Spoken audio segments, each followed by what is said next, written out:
अस्सलाम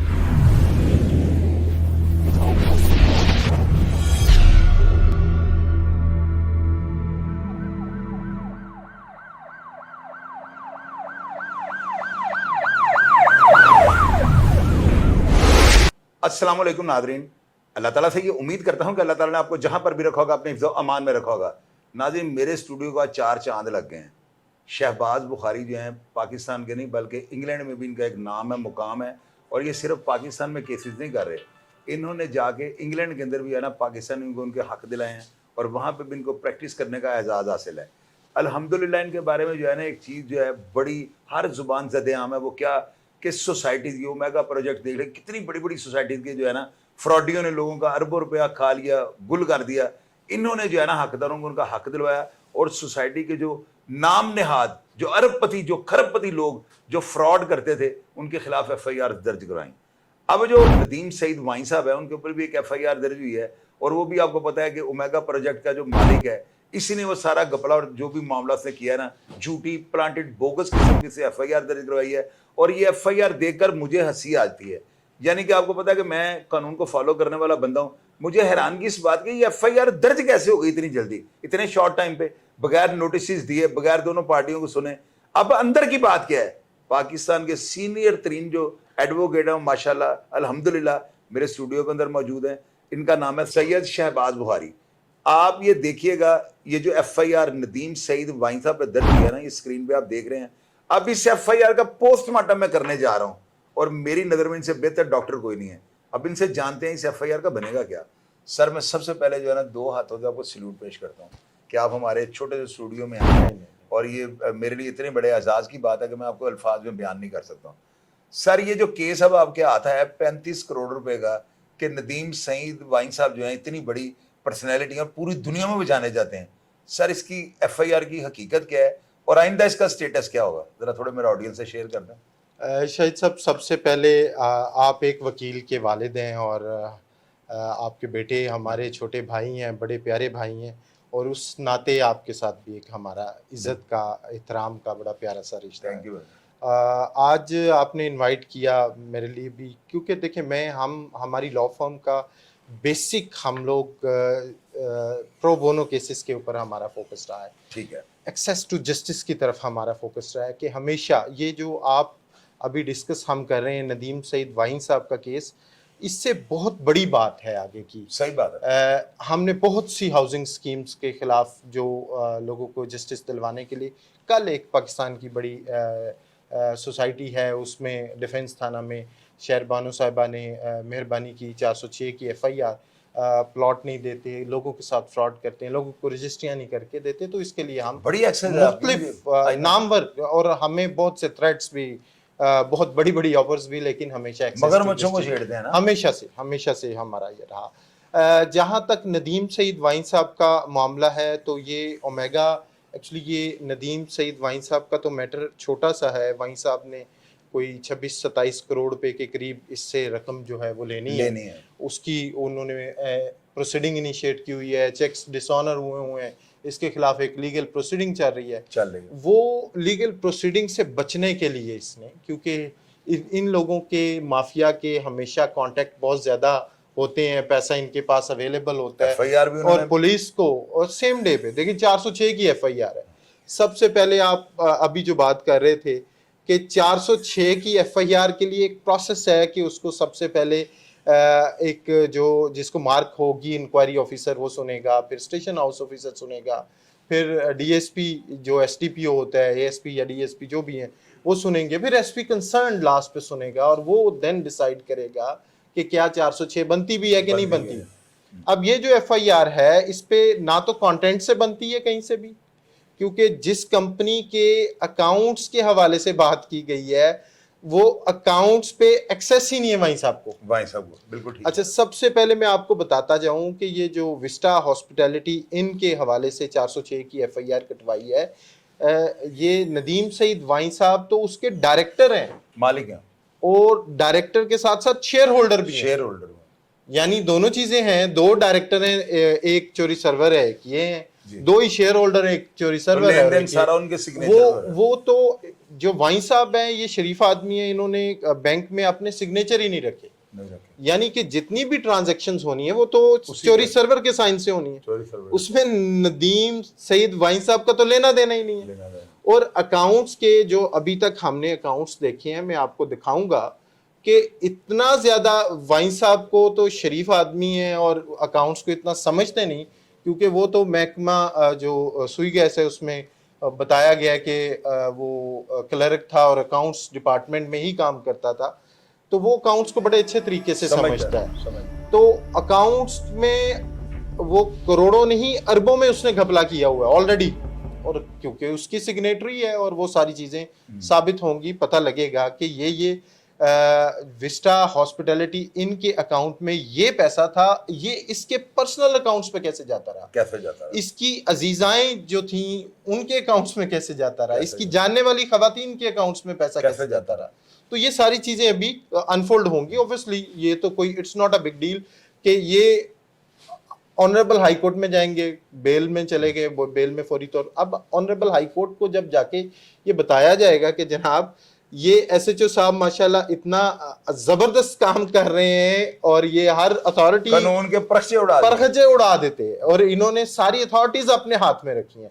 एक कंपनी के डायरेक्टर जिस पे 406 की एफआईआर हो ही नहीं सकती बाय ऑल मीन, क्योंकि आर्बिट्रेशन की क्लॉज है उसके अंदर। सही है, एससीसीपी की रजिस्टर्ड कंपनी है वो, कोई ऐसे नहीं है कि कोई प्रोप्राइटरशिप है या कोई ऐसी चीज है, वो एससीसीपी की रजिस्टर्ड प्राइवेट लिमिटेड कंपनी है और उसके अंदर क्लासेस शामिल हैं कि कभी भी इनके दरमियान अगर डिस्प्यूट रेज होगा तो उसमें आर्बिट्रेशन होगी। सही है, आर्बिट्रेशन के बाद भी अगर कोई डिस्प्यूट रेज होता है तो रेंडिशन ऑफ अकाउंट्स में जाना है। ठीक है, एफआईआर की तो कहीं पे एग्जिस्टेंस ही नहीं है। ठीक, अगर एफआईआर की तरफ जाना होता तो नदीम सईद वहीं अग्रीव था। सबसे पहले अग्रीव वो था जो इसके साथ फ्रॉड किया गया, फिर उसको जो इससे पैसे लिए हुए थे उसके जो चेक्स दिए वो भी डिसऑनर हुए हैं, उसकी भी माल्टन थाने में वो चल रहा है मैटर, वो सारा मैटर चल रहा है। और बात यह है कि एक आदमी एकदम इन्फ्लुएंस्ड हो जाए प्रोसेस के ऊपर ही, तो अगर हम इन लैंड माफिया के जरिए से अपना सारा जुडिशियल सिस्टम या अपना एग्जेक्टिव साइड पे पुलिस का सिस्टम भी इनके हाथ में दे देंगे तो वो तो फिर ये सिस्टम नहीं चल पाएगा। सर मुझे ये बताएं इस एफआईआर का इन फ्यूचर मैं तो देख रहा हूँ क्वैश होने के चांसेस सर 100% क्वैश होने के चांसेस है, क्योंकि जी 100% क्वैश होने के चांसेस है, क्योंकि देखें कानूनी बात है कि एक बंदा डायरेक्टर ऑफ द कंपनी है, share holder of the company है, he is not signatory of the company, वो बैंक अकाउंट में सिग्नेटरी नहीं है ना जी। ठीक है, अगर ये सिग्नेटरी होता भी तो उसके बाद की बातें थी, एक बंदे की सिग्नेचर ही नहीं है, अकाउंट से पैसा वो 1 रुपया ड्रॉ नहीं कर सकता, तो उसके खिलाफ आप कैसे 406 का पर्चा देते हैं और आप एलिगेशन लगा देते हैं कि जनाब, और वो आप देखें उसमें कोई एक रसीद, कोई एक बैंक ट्रांजैक्शन या किसी एक बंदे का वो नहीं है। और इतना बेवकूफ इंसान है क्योंकि अल्लाह पाक भी करम कर रहा होता है, मासूम लोगों के साथ चलता है, जो शाहिद भी अल्लाह ताला देता है। हर वेंडर को फोन कर रहा है, हर वेंडर को दरखास्त देता है, वो वेंडर नीचे दरखास्त के अपना नोट लिखता है कि आप गलत कर रहे हैं, हमने पैसे कंपनी से लेने, अगर आप फिर भी नदीम सईद वाइन साहब की तरफ डालते हैं तो हम वाइन साहब के खिलाफ कोई कार्रवाई नहीं करनी। ऊपर वो एसएचओ के खिलाफ उसने कोई 200 वेंडर्स को वो लिख के दिया है कि आप कार्रवाई करें, कोई एक भी बंदा इस बात पे नहीं कि वाइन साहब ने तो पैसे देने ही नहीं, हमारा तो मुझे पर्सनली तौर पर कॉल्स आई हैं कि चोई साहब एक पैकेज आपको दें, मैंने कहा दो, बिल्कुल, पैकेज किसको अच्छा नहीं लगता, जाहिर है आप भी काम कर रहे होते हैं, हम हमारी भी कोशिश होती है कोई अच्छा पैकेज मिले, कोई किसी को फेवर देने का तो हम भी उठा लेते हैं। मैंने जब सुना ना मुझे क्या पैकेज उठाया जा रहा है कि चोई साहब आप इनके खिलाफ बोलें, मैंने कहा बिल्कुल बोलूंगा, सबूत रहे। एफआईआर मेरे सामने आई ना तो मैंने पूछा कि इंटरम कब हुई, उन्होंने कहा 4 तारीख को, कितनी यानी पहली डेट कौन सी, उन्होंने कहा 18 दिन की। उसी वक्त मैं समझूंगा जज साहब की सारी बात समझ गए, वरना इंटरम तो 2-4 दिन की डेट होती है। जी। आप मुझे ये बताएं, आप इसको फिर अंदर करवाएंगे, इसके खिलाफ कार्रवाई जी? वो तो ऑब्वियसली वो कानून ने हरकत में आना है, खाली ये नहीं है। वाइन साहब का एक डिफरेंट इशू है, हम जो 27,000 लोगों के साथ इसने फ्रॉड किया ना जी, इसने झंग में प्रोजेक्ट लॉन्च करके लोगों को सारा कुछ on record, sir on record 5,000 इसके पास टोटल प्लॉट्स मौके पे मौजूद हैं। अच्छा, और 32,000 की सेलिंग हो चुकी है, उसका सारा रिकॉर्ड हमारे पास मौजूद है। एक प्लॉट 8-8 सर, एक प्लॉट 8-8 आदमियों को बिका हुआ है और लोगों बेचारों के साथ ज्यादती है सर। 27 अरब रुपया ये बंदा लोगों के साथ फ्रॉड कर गया। और एक क्लर्क आदमी जिसकी अब वो नहीं मैं बात करना चाहता, जिसके अपने जानने वाले लोगों के नाम पे 4-4, 5-5, 7-7 अरब के, इसकी अपनी सारी फैमिली तुर्की में बैठी हुई है और ये सारा लोगों के साथ यहाँ पे इस फ्रॉड बंदे ने पूरा जोर लगाया कि किसी तरीके से जो है ना नदीम सईद वाइन साहब की जो रेपुटेशन है इसके ऊपर वो सवालिया निशान लगा सके। लोगों को पैसों की ऑफर हो रही है कि आप इनको जो है ना सोशल मीडिया पे बदनाम करें। मैंने एक दो बंदों को ये कहा, मैंने कहा आपको पता है कि उधर लायर कौन से हैं? जब आपका नाम पता लगा कि शहबाज बुखारी साहब हैं तो यकीन कीजिएगा मीडिया ने मुंह में उंगली डाल ली है। उनको पता है कि ये तो सारा काम जाहिर है कि आपकी एक रेपुटेशन है ना, आपकी बड़ी गिरफ्त है इन कामों के ऊपर। ये मैं नहीं कह रहा हूँ, ये तो सारी दुनिया नीचे कमेंट बॉक्स में लिखेगी। तो मैं सिर्फ आपसे ये पूछना चाहता हूँ कि ये एफआईआर वाकई क्वैश हो जाएगी ना जी, हम अपनी ऑडियंस को कहते हैं ऑब्वियसली ये एफआईआर भी क्वैश होगी और इसके खिलाफ कार्रवाई भी अमल में इसके है। खिलाफ ऑब्वियसली हम नैब के पास भी जा रहे हैं। जितने इफेक्टिव हैं, देखिए लोगों के साथ बड़ी ज्यादती है, बहुत ज्यादती हुई है। मैं आपको यहाँ पे डॉक्यूमेंट्स शेयर करूँ तो आप यकीन करें परेशान हो जाएं कि यार लोगों के साथ कैसे कैसे जुल्म है। जंग जैसे इलाकों में जो बेचारे सारी जिंदगी का उनके पास पूरे खानदान का एक प्लॉट है। तो मैं तो सारी दुनिया मैं तो सारी ऑडियंस को ये कहता हूँ जो लोग हमें देखते हैं उनको ये कहूंगा कि अगर किसी को भी अपनी दादरसी के लिए कोई मामला चाहिए ना तो सर से राबिता कर लें। इस चीज की मैं आपको गारंटी दे सकता हूँ कि जो शहबाज बुखारी साहब है ना, एक नाम है यार, ये डॉक्टर होता है ना, वो पूरी बॉडी का नहीं होता। कोई आई स्पेशलिस्ट होता है, कोई ईयर स्पेशलिस्ट होता है, कोई बॉडी का, स्टोमिक का, इस तरह मुख्तलिफ पार्ट्स होते हैं। अल्हम्दुलिल्लाह इनकी जो है ना इन कामों के ऊपर पूरी गिरफ्त है। और जितने को ये मुकदमात करवा चुके, जब उन्होंने नाम लिया ना नदीम सईद वाइन साहब ने कि जी मैंने शहबाज बुखारी साहब को किया हुआ है, तो मैंने फौरी तौर पर उनको कहा कि आपने बहुत अच्छा और बड़ा टॉप का वकील जो है ना किया, अल्हम्दुलिल्लाह आपको इंसाफ मिलेगा। आप सिर्फ ऑडियंस को ये बताना चाहेंगे, बता दीजिएगा अपनी जुबान से कि अगर कोई बंदा आपके पास इसी मामला ये मामला जो चल रहा है इसके साथ, जो सर्वर के साथ, अगर कोई आपके पास कानूनी इमदाद लेने के लिए आएगा तो आप उनकी रहनुमाई कर देंगे? जी बिल्कुल, ना सिर्फ रहनुमाई करेंगे बल्कि उनका हम फ्री लीगल एड देंगे। हमारा एक्चुअली फर्म में हमने एक परसेंटेज रखी हुई है कि हम जो मैं हमेशा से सर सानिया साहिवाल में जब तक अग्रीव्ड पार्टी खलील का कंप्रोमाइज नहीं हुआ मैंने उनको फ्री सर्विसेज दी। मैंने अपनी गारद सरेंडर की, मैंने उस वक्त बहुत ताकतवर इदारों के साथ टक्कर ली और जब तक वो मैटर चलता रहा मैं साथ खड़ा रहा। जब तक वो कंप्रोमाइज की सिचुएशन बन गई तो वो मेरे क्लाइंट की मर्जी है, मैं उस पर इफेक्ट नहीं कर सकता, तो मेरा उसमें मैं खड़ा रहा। इसी तरह बहुत से मेरी प्रोफाइल में हमारे हमेशा से फ्री लीगल एड और प्रो बोनो केसेस ऐसे हैं जिसमें हमेशा से मैंने चाइनीज के लिए बहुत काम किया, चाइनीज कॉन्सुलेट के लिए बहुत काम किया है, लाइफ थ्रेट्स भी फेस किए हैं, सारा कुछ किया है, लेकिन कभी सरेंडर नहीं किया। आप लोगों को भी इंसाफ ओमेगा से रिलेटेड या किसी भी हाउसिंग स्कीम ने आपके साथ किया है, आप हमें आए। हमारी फर्म प्रो बोनो लोगों की हेल्प करती है ताकि आप लोगों को इंसाफ फराम किया जाए। सर जरा हमारे देखने वालों को थोड़ी सी जरा इनको ना अवेयरनेस दे दें, असूली तौर पे ये मुकदमा कैसे दर्ज होना चाहिए था, थ्रू प्रॉपर चैनल, इसका चैनल क्या था जो उसने अडॉप्ट नहीं किया? अच्छा सर, सबसे पहले एक टेक्निकल बात है कि जब SCCP की प्राइवेट लिमिटेड रजिस्टर्ड कंपनी होती है तो उसके लिए मेमोरेंडम ऑफ एसोसिएशन और आर्टिकल्स ऑफ एसोसिएशन के अंदर वाज़े तौर पे मेंशन होता है कि in case of any dispute, कोई भी dispute between the partners, director अगर उठेगा तो उसके लिए आर्बिट्रेशन के पास जाया जाएगा। हमारे लाहौर चैम्बर वगैरह में प्रॉपर आर्बिट्रेशन के लिए एक सेक्शन बना हुआ है जो लोगों की आर्बिट्रेशन कराता है और लोग अपनी मर्जी से आर्बिट्रेटर्स के पास जाते हैं और जाके उस मैटर्स को, डिस्प्यूट्स को रिजॉल्व करते हैं। ये नहीं होता कि आप किसी पे इन्फ्लुएंस करने के लिए एक बंदे के पास अरबों रुपया है, लोगों का इकट्ठा किया हुआ, लोगों का खून चूसा हुआ, आप सिर्फ, मैं आपको शेयर करूंगा, आप स्क्रीन पे चाहे चला भी दीजिएगा, पुलिस रिकॉर्ड इसका सिर्फ चेक कर लें तो इसके खिलाफ क्रिमिनल केसेस तो हैं, लेकिन बहुत से केसेस ऐसे हैं जो इसने जिस पार्टी, और आज तक इसका आप रिकॉर्ड उठा के देख लें, इसका जितनी भी कंपनीज हैं, जितने भी प्रोजेक्ट्स हैं, कोई एक पार्टनर ऐसा नहीं है जो इसके साथ पिछले 5 साल से चल रहा है या 10 साल से चल रहा है। ये हर एक के साथ फ्रॉड करता है, जिस तरह आज वाइन साहब के साथ। मैं आपको वाइन साहब की भी बता देता हूँ स्टोरी। हमारे झंग में कुछ लोगों के साथ फ्रॉड हुआ और मेरे मुरीदैन हमारे वहाँ से थे, तो वो 7-8 लोगों का मुझे पता चला वाइन साहब की इसकी अटैचमेंट है, तो मैंने वाइन साहब को वहाँ से फ़ोन किया। मैंने कहा यार मेरे मुरीदैन हैं, तो इन बेचारों के गरीब लोग हैं सर, बड़े गरीब लोग हैं, खेती बाड़ी करके, और वो भी मजदूरी करने वाले लोग हैं, वो कोई ये नहीं है कोई जिम्मेदार है, कोई 10 एकड़ का मालिक है, कोई 50 एकड़ का मालिक है, गरीब लोग हैं सर। उन्होंने प्लॉट लिए हैं, तो वाइन साहब इनकी दाद रसी करें। वाइन साहब ने मेहरबानी की, उनकी दाद रसी करवा दी। तो लेकिन मैंने वाई साहब को कहा कि वाई साहब ये शख्स की शोहरत भी अच्छी नहीं है, ये शख्स भी अच्छा नहीं है। देखिए 27,000 लोगों के साथ फ्रॉड करना सर, एक शख्स के साथ फ्रॉड करके आप इस सोसाइटी में, साइकिल चोर को तो हमने जेल में रखा हुआ है, जो साइकिल चोर है, जो गरीब है, वो जेल में है। किसी ने किसी का 50,000 रुपए का चेक है, 50,000 का चेक भी है तो सर वो जेल में है बेचारा। इसका 26 करोड़ 67 लाख रुपया इसने देना है, सारी डॉक्यूमेंट्री एविडेंसेस मौजूद हैं सर।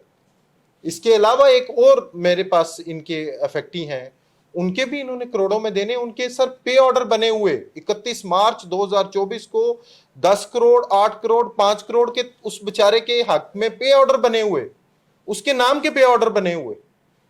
इसने बड़ी टैक्टिस से उनसे पे ऑर्डर लिए कि ये मैंने पैसे आपको दे दिए, आपकी मेहरबानी, आपको मैं ये दूसरी कंपनी से एडजस्ट करा रहा हूं, हमारे टैक्सेशन के मामला तो हो गए, एफबीआर वगैरह, क्योंकि इसके खिलाफ बहुत ज्यादा केसेस चल रहे हैं सर, इसके खिलाफ एफआईए में केसेस चल रहे हैं, नैब में इंक्वायरियां चल रही हैं। इसने उस बेचारे को ट्रैप किया, उसको कहा कि मैं तुम्हें दूसरी कंपनी जो है ये विस्टा हॉस्पिटैलिटी, इनकी जो पे ऑर्डर है ये वापस कर दो, मैं विस्टा टावर एक और कंपनी है, मैं उससे तुम्हें ये पेमेंट कर देता हूँ, मैं डायरेक्टर हूँ, मैं यहाँ पे भी मैं डायरेक्टर हूँ, उधर भी मैं मालिक हूँ, इधर भी मैं मालिक हूँ, तो मेरे टैक्सेशन के इश्यूज बन गए सर। वो बंदे बेचारे से इसने बने हुए ड्राफ्ट पे ऑर्डर्स जो हैं, जो 21 मार्च 2024 के थे, वो इसने लिए वापस लेके उसको चेक इशू किया, वो भी आज बेचारा इसके खिलाफ एफआईआर के लिए करता फिर रहा, क्योंकि इसके पास पैसा है, बहुत ज्यादा पैसा है सर।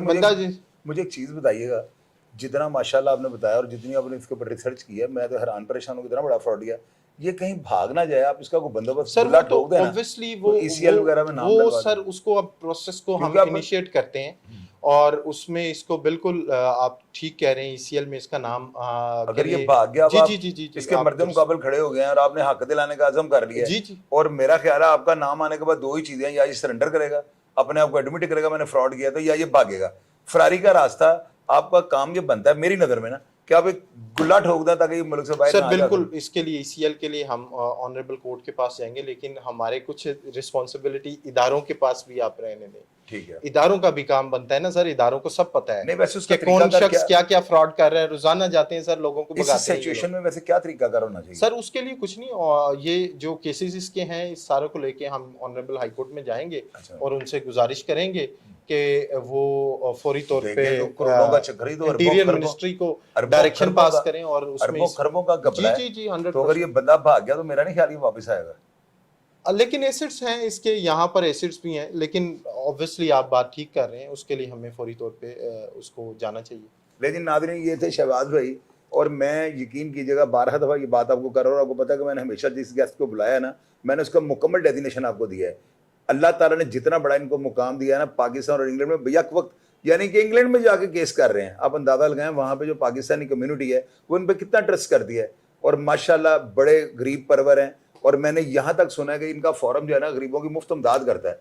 तो अल्लाह ताला ने इनको साबित हैसियत किया हुआ। तो अब देखना यह है कि एक खरबपति अरबपति आदमी के साथ ये टकराने लगे हैं। मैं इस चीज़ को तस्लीम करता हूँ कि ये वो रास्ता होता है जो आग का रास्ता होता है। ये लोग जो है इनके हाथ बड़े लंबे होते हैं, ये वकला को थ्रेट्स भी करते हैं, इनको बड़े तहफ़्फ़ुज़ात का शिकार होते हैं ना वकला, और मैं इनको जो है ना दाद देता हूँ कि जो खुल डुल करना, वाइन साहब की खातिर इनका बड़ा गहरा ताल्लुक है। ये इंग्लैंड से पाकिस्तान आ गए हैं तो ये मोहब्बत होती है, और वाइन साहब माशाल्लाह एक ऐसी ज़बरदस्त पर्सनैलिटी है, दुनिया वैसे इनसे प्यार करती है। अब देखना यह है कि बुखारी साहब जो है माशाल्लाह उसको जो है वहीं पे वापस डालते हैं जहाँ से वो आया था। तो या इस केस का क्या बनता है, ये सारी चीज़ें आपको इंशाल्लाह आपसे शेयर करूँगा। आप प्रोग्राम का फीडबैक लाजमी दीजिएगा, और अगर आप इस सारे प्रोसेस के बारे में कोई इन्फॉर्मेशन जानते हो या आपके इल्म में कोई ऐसी बात हो जो मैं आपको ना बता सका हूँ और ऑडियंस के लिए जानना बड़ा जरूरी है, तो लाजमी कमेंट बॉक्स में लिखिएगा और मैं आपको जवाब देने की पूरी कोशिश करूँगा। अपना ढेर सारा ख्याल रखिएगा जी। पाकिस्तान जिंदाबाद।